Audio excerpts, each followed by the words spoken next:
What's up, guys? Thanks for tuning in. My name is Gregson and welcome to Shifting Lanes. Today I'm in a very special car, and if you couldn't notice, it's a very, very tan interior. So a lot of the times that means luxury, a lot of the times it means sports. Today we have a little bit of both. I'm actually in the brand new Lexus LC500. Toyota and Lexus were nice enough to give us this car for a week, shockingly a week, to basically do whatever we want with, and I've bing driving it around, dailying it, and basically driving it to work and back, and I thought I would give you my thoughts on the car because this is something special. So let's do a cold start up and let's get going.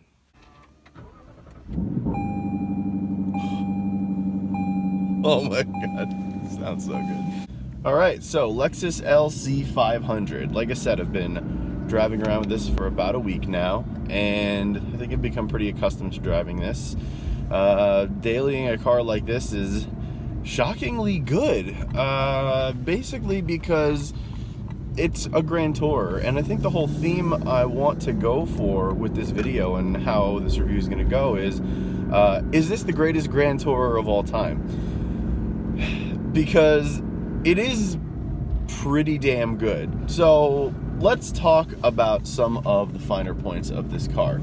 The first thing we have to talk about is the looks and what this car represents as far as car design, because it is staggeringly gorgeous. It's one of those cars where pretty much everyone on the street will stop and take a look at it. I have been driving around in this thing, and this is my last day with it. I've been driving around with it for about 6 days now, and it has received the single most looks of any car I've ever driven on the road. This is, of course, the most expensive car Shifting Lanes has ever had, and the probably most sports car grand tourer focus that Shifting Lanes has ever had as well. So that I'm not really surprised about, but I've driven in cars before that are more high-end. My dad used to own sports cars when I was a kid. I've been driven along in Lamborghinis, Ferraris. This has gotten more looks than a lot of those cars, which is very interesting, and I'm not kidding about that, trust me. So the looks are something that everyone stops and stares at, and I'm really kind of getting into car design now because that sounds incredibly snobby, but I really am, just because I love aesthetics and I love the design of how cars are evolving over time. And this one is kind of that futuristic, classy, and you will look at this, I think 20, 30, 40 years down the road, you'll see it at Barrett Jackson in 50, 60 years, and you'll say, wow, that was really the turning point for a lot of car design in that era, because the way this thing is raked as far as the entire design of the car is concerned is something that is quite special.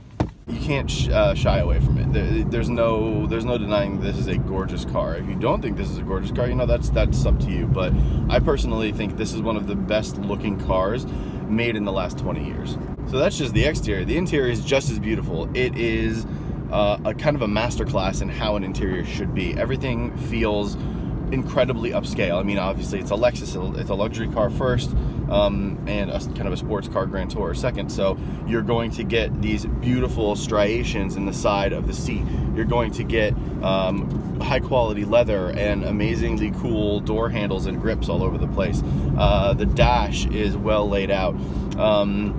Everything in here just feels like it fits perfectly, and it just flows. It's one of those ergonomically beautiful cars that I think is going to be just as fun, beautiful, and comfortable inside as it is outside for many, many years to come. With that said, let's talk about tech. So the tech in this car is pretty good.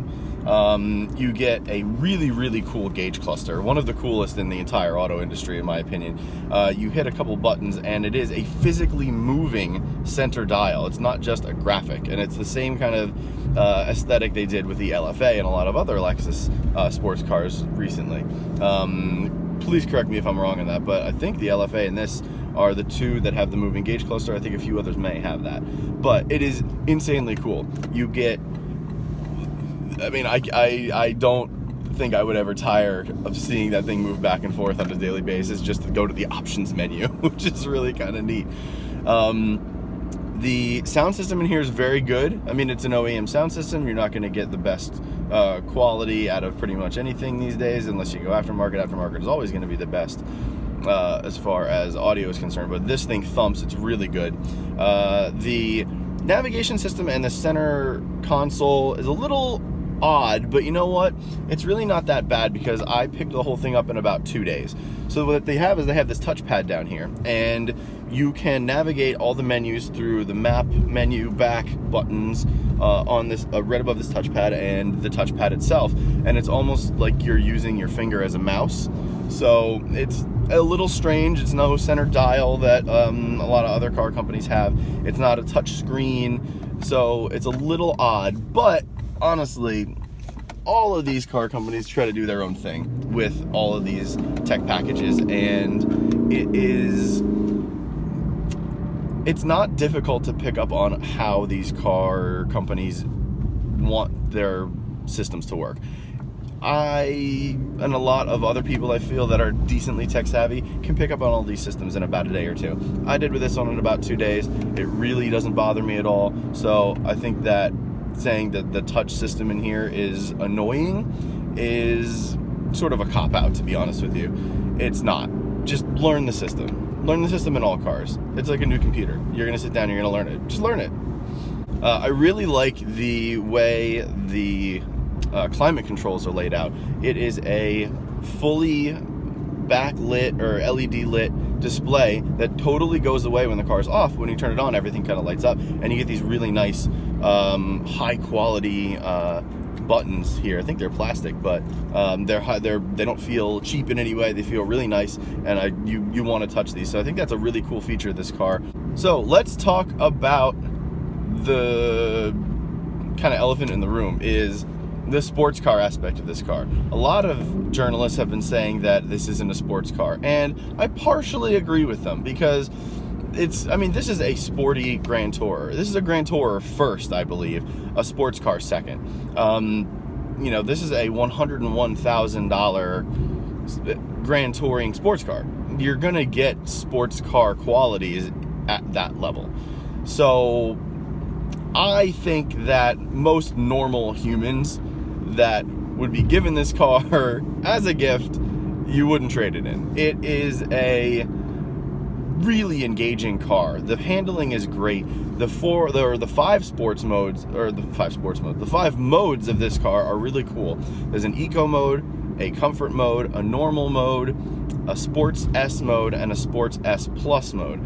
So you get a whole range of how this car can behave, and it really kind of comes alive when you get into the Sports S and Sports S Plus modes, which is really kind of neat. Eco mode and comfort mode obviously kind of dull everything down a bit, and that's fine. And if you're going on a long cruise or a long highway run in this thing, great, that's perfectly fine, and I've done that, and it was wonderful. Nothing felt out of place, less sharp, wallowy in any way, so that's good. But when you put it into Sports S and Sports S Plus and get on a back road, you're really kind of seeing how this car behaves. It is a little tail happy, which is cool, which is great. But it feels very planted. It feels like it's approachable. It feels like anyone can kind of drive this car, and that's a great thing. It's not a heavy, well, it is heavy, but it's not a beast that no one can control. I mean, this thing is over 4,200 pounds for a two-door Grand Touring sports car. So it's heavy, but you know what? It goes. 471 horsepower, naturally aspirated V8 that sounds like God ripping up phone books. It's unbelievable. It sounds so good.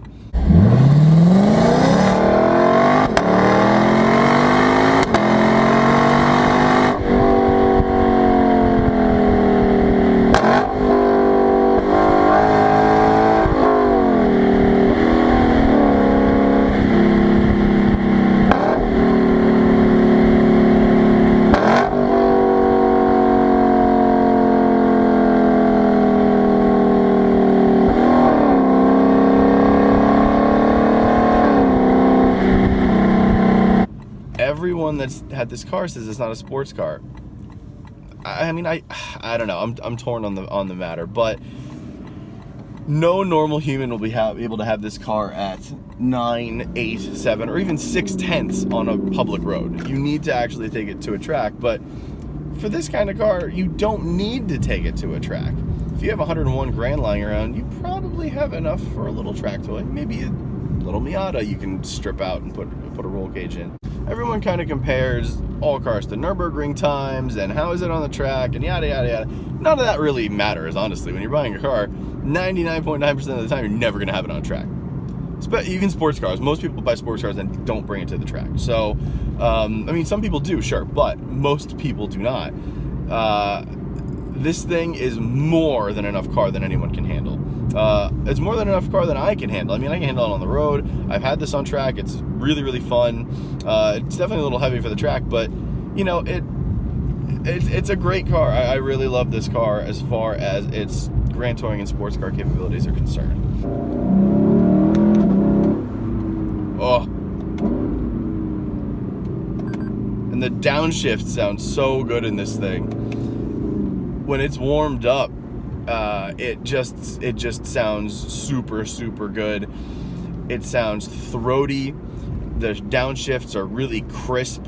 It sounds to me as if Lexus was going to put a V8 in an LFA, this is what they would have done. I know the LFA has a V10, and that's one of the best sounding cars of all time. But this V8 would have gone in the LFA if they made a V8 model, I feel, and they would have tuned the exhaust note a little bit more, but it sounds like a baby LFA V8, honestly. It sounds really, really great. It has parking sensors, rear view camera, radar guided cruise control, lane keep assist. God, what else is here? It's got voice activated everything. I mean, this thing is fully loaded. I mean, it's a $100,000 car. Of course it's going to be, but it's fully loaded with everything you could humanly want. This car you can absolutely daily drive. I mean, I've been daily driving it the last 6 days, and it's been nothing but a joy to drive. I'm going to put my sunglasses on because I know for the last part of this, I'm going to be going directly into the sun. So, better. So, let's get back to that original statement. Is this the greatest grand tourer of all time? I don't necessarily know the answer to that question. I think that it is a superb grand tourer. I think it is one of the best on the market today, if not the best. I mean, is really kind of a blurred line between grand tourer and grand touring sports car. I mean, the Jaguar F-Type R is my personal dream car right now, and this is on the same level. The F-Type is shoutier. It has different quality of material, still high quality, but different quality. It's more of a sports car than this, I feel, but I feel like they're on the same kind of plane. This is $100,000, a brand new F-Type R. You can probably get between 100 and 120, depending on options. This, I think you're in the same kind of realm. So, I mean, it's definitely up there. It's on the top level. I think that when we're really going to have that question answered is honestly, and it's not going to be anytime soon, in the next 40 years. Because when we look back at a lot of the older grand tourers of yesteryear, specifically another Jaguar, the Jaguar E-Type, we're going to look back and say that I believe this is one of the top 5 ever made. It's got timeless beauty, I think. It's comfortable in a way that a lot of other grand tourers are not. It's still engaging enough for a driver that they're going to have fun on a back road. They're going to have a blast just revving out the engine. Just driving this thing is a sense of occasion. Even though I've been dailying it every time I get in the car, there's a smile on my face. I had a really crummy day the other day, and I got in this car and I just drove 20 minutes and I was instantly in a better mood. So I think that this particular car, the Lexus LC500, will go down as one of the top 5 best grand touring cars ever made. And when you get in and you drive it, you can kind of see why. So that does it for this car. Just a quick wrap up. I usually do 5 things I hate and 5 things I love videos about all the press cars that I have. This one I think is a little bit different. There are 5 things I love about this car. There are more than 5 things I love about this car. Handling's great, power's amazing, sounds good, materials are amazing, luxury is fantastic. Even the tech, I like the tech in here, it's great. Just the overall, the whole car is wonderful, and I really love the car. And if I had a spare 100 grand lying around, it's one of those cars that, you know, you have to consider. The 5 things I hate about this thing, I don't know if there are any. There are a few things I'd change. The touchpad's a little wonky. I mean, but like I said, I learned it in 2 days. I would change that, maybe do a touch screen. I'm a huge fan of touch screens, so maybe I'd change that. I mean, the interior color of this car, I mean, tan's cool. Tan on red is gorgeous. It's a classic, but I mean, it's not my particular taste. Maybe I'd go for something different. I'm struggling to find 5 things I truly dislike about this car. Everything feels just really, really wonderful. So, I mean, overall, again, is it the best Grand Tourer of all time? I don't know. It might be when all is said and done in the car realm with internal combustion engines. So, because I mean, that will end eventually, and it might not be for another 100 or 200 years, but I think we'll look back on the LC500 and really say that this is one of the all-time great Grand Tourers. So I'm going to throw this into park. I have arrived at work, and that pretty much does it for the LC500. Thank you so much for joining in. My name is Gregson. Thanks for watching Shifting Lanes. Don't forget to hit the subscribe button and the little bell next to it to get all of our notifications. And if you like this video, please hit the like button. It definitely helps us out and gives us more notoriety to make more of these videos for you. So thanks again for watching, and I will catch you next time. See ya.